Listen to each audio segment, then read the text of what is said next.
कौन है जो इस सृष्टि को चला रहा है। राजस्थान में भगवान श्री कृष्ण के एक दयालु भक्त थे। नाम था रमेश चंद्र। उनकी दवाइयों की दुकान थी। उनकी दुकान में भगवान श्री कृष्ण की एक छोटी सी तस्वीर एक कोने में लगी थी। वे जब दुकान खोलते, साफ सफाई के उपरांत हाथ धोकर नित्य भगवान की तस्वीर को साफ करते और बड़ी श्रद्धा से धूप इत्यादि दिखाते। उनका एक पुत्र भी था, राकेश, जो अपनी पढ़ाई पूरी करके उनके ही साथ दुकान पर बैठा करता था। वह अपने पिता को ये सब करते हुआ देखा करता और चूंकि वह नए जमाने का पढ़ा लिखा नव युवक था, लिहाजा अपने पिता को समझाता कि भगवान वगैरह कुछ नहीं होते, सब मन का वहम है। शास्त्र कहते हैं कि सूर्य अपने रथ पर ब्रह्मांड का चक्कर लगाता है, जबकि विज्ञान ने सिद्ध कर दिया है कि पृथ्वी सूर्य का चक्कर लगाती है। इस तरह से रोज विज्ञान के नए नए उदाहरण देता, यह बताने के लिए कि ईश्वर नहीं है। पिता उसको स्नेह भरी दृष्टि से देखते और मुस्कुरा कर रह जाते। वे इस विषय पर तर्क वितर्क नहीं करना चाहते थे। समय बीतता गया, पिता बूढ़े हो गए थे। शायद वो जान गए थे कि अब उनका अंत समय निकट ही आ गया है।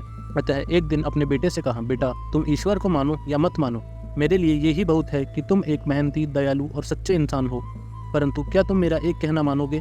बेटे ने कहा, कहिए ना पिताजी, जरूर मानूंगा। पिता ने कहा, बेटा, मेरे जाने के बाद एक तो तुम दुकान में रोज भगवान की इस तस्वीर को साफ करना, और दूसरा, यदि कभी किसी परेशानी में फंस जाओ तो हाथ जोड़कर श्री कृष्ण से अपनी समस्या कह देना। बस मेरा इतना कहना मान लेना। पुत्र ने स्वीकृति भर ली। कुछ ही दिनों के बाद पिता का देहांत हो गया। समय गुजरता रहा। एक दिन बहुत तेज बारिश पड़ रही थी। राकेश दुकान में दिन भर बैठा रहा और ग्राहकी भी कम हुई। ऊपर से बिजली भी बहुत परेशान कर रही थी। तभी अचानक एक लड़का भीगता हुआ तेजी से आया और बोला, भैया, ये दवाई चाहिए, मेरी माँ बहुत बीमार है। डॉक्टर ने कहा, ये दवा तुरंत ही 4 चम्मच यदि पिला दी जाए तो ही माँ बच पाएगी। क्या ये दवाई आपके पास है? राकेश ने पर्चा देखकर तुरंत कहा, हाँ, ये है। लड़का बहुत खुश हुआ और कुछ ही समय के लेन देन के उपरांत दवा लेकर चला गया। परंतु ये क्या, लड़के के जाने के थोड़ी ही देर बाद राकेश ने जैसे ही काउंटर पर निगाह मारी तो पसीनों के मारे बुरा हाल था, क्योंकि अभी थोड़ी देर पहले ही एक ग्राहक चूहे मारने की दवाई की शीशी वापस करके गया था। लाइट न आने की वजह से राकेश ने शीशी काउंटर पर ही रखे रहने दी कि लाइट आने पर वापस सही जगह पर रख देगा।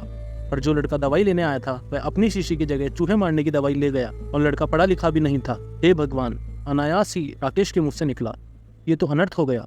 तभी उसे अपने पिता की बात याद आई और वह तुरंत हाथ जोड़कर भगवान कृष्ण की तस्वीर के आगे दुखी मन से प्रार्थना करने लगा। हे प्रभु, पिताजी हमेशा कहते थे कि आप हैं, यदि आप सचमुच हैं तो आज ये अनहोनी होने से बचा लो। एक माँ को उसके बेटे द्वारा जहर मत पीने दो, प्रभु मत पीने दो। भैया, तभी पीछे से आवाज आई, भैया, कीचड़ की वजह से मैं फिसल गया, दवा की शीशी भी फूट गई, कृपया आप एक दूसरी शीशी दे दीजिए। भगवान की मनमोहक मुस्कान से भरी तस्वीर को देखकर राकेश की आंखों से झरझर आंसू बह निकले। आज उसके भीतर एक विश्वास जाग गया था कि कोई है जो सृष्टि चला रहा है, जिसे कोई खुदा कहता है तो कोई ईश्वर, कोई सर्वव्यापी कहता है तो कोई परमात्मा। प्रेम और भक्ति से भरे हृदय से की गई प्रार्थना कभी अनसुनी नहीं जाती।